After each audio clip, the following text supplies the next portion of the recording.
제11화 한강에 띄운 수줍은 인사. 내 마음속 영원한 별, 우리 언니. 여러분, 안녕하십니까? 찬 바람이 강물 위를 스치는 날이면 여러분은 누구의 얼굴이 가장 먼저 떠오르시나요?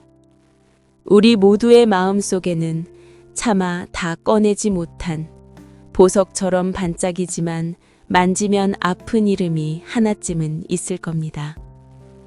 오늘은 저의 어린 시절 친구 같았고 선망의 대상이었으며 이제는 하늘의 별이 된 저의 예쁜 언니 이야기를 들려드리려 합니다. 어린 시절 우리 언니는 저보다 2살 위였으며 참 예뻤습니다. 커다란 눈망울에 동그란 얼굴, 누구든 한 번 보면 발걸음을 멈추고 다시 돌아볼 정도로 예쁜 소녀였지요. 성격은 또 얼마나 밝고 명랑했는지 모릅니다. 공부도 정말 잘해서 아버지는 늘 언니에게 나중에 커서 판사가 되어라. 그래서 동생들을 잘 이끌어주렴 하고 입버릇처럼 말씀하시곤 했습니다. 언니와 함께 길을 걸으면 사람들의 시선은 언제나 언니에게 머물렀습니다. 어린 마음에 그런 언니가 자랑스러우면서도 가끔은 질투가 나기도 했지요. 무엇이든 잘하는 언니가 셈이 나서 티격태격 다투기도 하고 입을 빼죽거리기도 했습니다. 한 번은 아버지가 언니만 먹으라고 바나나를 사오셔서 다락방 깊숙이 숨겨두신 걸 찾아낸 적이 있었습니다. 요즘이야 흔하디 흔한 게 바나나지만 그 시절엔 가격이 비싸 구경하기도 힘들었지요. 다락방 구석에서 발견한 그 바나나 앞에서 저는 얼마나 서운했는지 모릅니다. 아버지가 야속해 혼자 이불을 뒤집어 쓰고 훌쩍거리며 밤을 지새우기도 했지요. 평범한 어느 집에서나 일어날 법한 그런 작고 귀여운 소동들이 우리 자매의 일상이었습니다. 국민학교 4학년 여름방학이었습니다. 그날도 평소처럼 아버지가 일 가실 때 새벽에 일어나 잘 다녀오세요 라고 인사를 드렸습니다. 그러고 나서 해가 뜨기 전 언니와 손을 잡고 옥수 국민학교로 운동을 하러 갔습니다. 배드민턴 채를 들고 하하 호호 웃으며 운동장을 누볐지요. 신나게 배드민턴을 치고 이제 집으로 돌아가려는데 갑자기 언니가 머리가 아프다고 했습니다.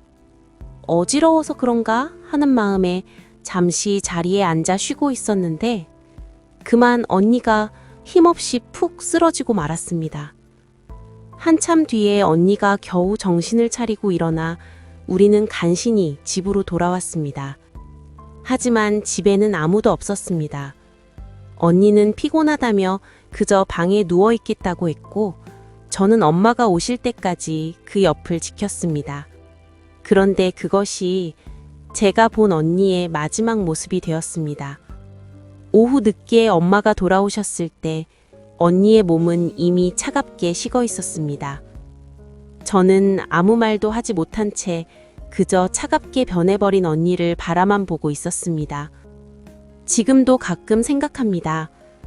그때 내가 조금만 더 일찍 엄마를 찾았다면, 내가 조금만 더 빨랐다면 언니를 그렇게 보내지 않았을 텐데 하는 후회에 가슴이 미어집니다. 자식이 죽으면 부모님 가슴에 묻는다는 말이 무슨 의미인지도 모르던 시절, 저는 그렇게 언니를 보내야 했습니다. 언니의 마지막 가는 모습도 보지 못한 채 우리는 집에서 부모님을 기다려야 했습니다. 부모님께서는 언니를 화장해서 한강에 뿌려주었다고 하셨습니다.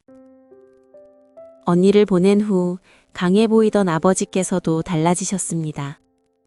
첫째가 된 저에게 공부 잘해야 된다는 말도, 동생들을 잘 이끌라는 말도 아무런 말씀이 없으셨습니다.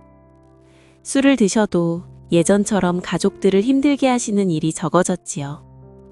그 고요한 침묵이 오히려 더 아프게 다가왔습니다. 어느 주일 어머니와 함께 교회 맨 앞자리에 앉아 예배를 드릴 때였습니다. 찬양 소리가 울려 퍼지는 내내 어머니는 하염없이 눈물을 흘리셨습니다. 그토록 소리 없이 우시는 모습을 보며 저는 죽음이라는 것이 얼마나 무거운 것인지 어렴풋이 느꼈습니다. 저는 저대로 언니와 같이 자던 방에서 혼자 잠을 자다 언니의 모습이 생각나 벌떡 깨기를 반복했습니다. 언니의 분자리가 너무나 커서 도저히 잠이 오지 않았습니다. 한순간에 별이 되어버린 빈자리는 어린 제가 감당하기엔 너무나 벅찬 것이었습니다. 한강 다리를 지날 때면 저는 창밖을 보며 언니에게 인사를 건넵니다. 언니 나 왔어. 잘 지내고 있지? 부족한 동생이라 언니가 나 대신 먼저 별이 된 것 같아 늘 미안한 마음뿐입니다. 언니가 떠난 뒤 하루아침에 바뀐 저의 자리는 생각했던 것보다 훨씬 무겁고 힘들었습니다. 둘째였던 제가 갑자기 장녀의 역할을 해야 했으니까요. 부모님이 계시지 않을 땐 동생들을 지켜야 한다는 사실이 무섭고 버거웠습니다. 엄마 아빠가 없을 때 저는 아이들 밥도 챙겨주고 맛있는 것을 서로 먹겠다고 싸울 땐 중간에서 화해시키기도 했습니다. 동생이 괴롭힘을 받는다는 소리를 들으면 달려가 대신 싸워주기도 하며 이를 악물고 용기를 내야 했습니다. 남동생을 유치원에 데려다주고 데려오고 공부도 언니처럼 잘해야 한다는 부담감이 저를 짓눌렀습니다. 하지만 아버지나 어머니는 저에게 첫째라고 해서 큰 기대를 하시거나 바라시는 말씀을 입 밖으로 내지 않으셨습니다. 그 배려 섞인 침묵이 오히려 제 스스로를 더 괴롭게 만들던 시절이었습니다. 고작 11살의 소녀가 감당하기엔 너무나 큰 삶의 무게였지요. 심적인 고통과 마음의 평안은 한 끗 차이라고 하지요. 내가 어떤 생각을 하느냐에 따라 조금씩 변할 수 있다는 것을 이제는 압니다. 여러분의 고민도 문제를 너무 크게만 보지 마시고 실타래를 풀듯 하나하나 풀어가다 보면 분명 희망의 길이 보일 것입니다. 오랫동안 저는 친구들에게 언니가 살아있는 것처럼 말하며 지냈습니다. 그만큼 언니의 죽음을 받아들이기가 힘들었던 것이죠. 지금 이 글을 적으면서도 눈이 퉁퉁 부을 정도로 많은 눈물을 흘렸습니다. 하지만 이제야 비로소 제 마음속 언니를 편히 보내줄 수 있을 것 같아 마음을 열어봅니다. 그 시절 예쁜 언니와 함께 옥수동 골목을 누비며 웃었던 그 시간들이 역설적이게도 지금의 저를 살아가게 하는 가장 소중한 힘이 되었습니다. 여러분, 혹시 여러분에게도 가슴속 깊이 묻어둔 소중한 별이 있으신가요? 오늘은 그분들을 향해 마음속으로 따뜻한 인사 한마디 건네보시는 건 어떨까요? 오늘 저의 아픈 고백을 끝까지 들어주셔서 감사합니다. 구독과 좋아요는 저의 소중한 기록을 이어가는 큰 힘이 됩니다. 감사합니다.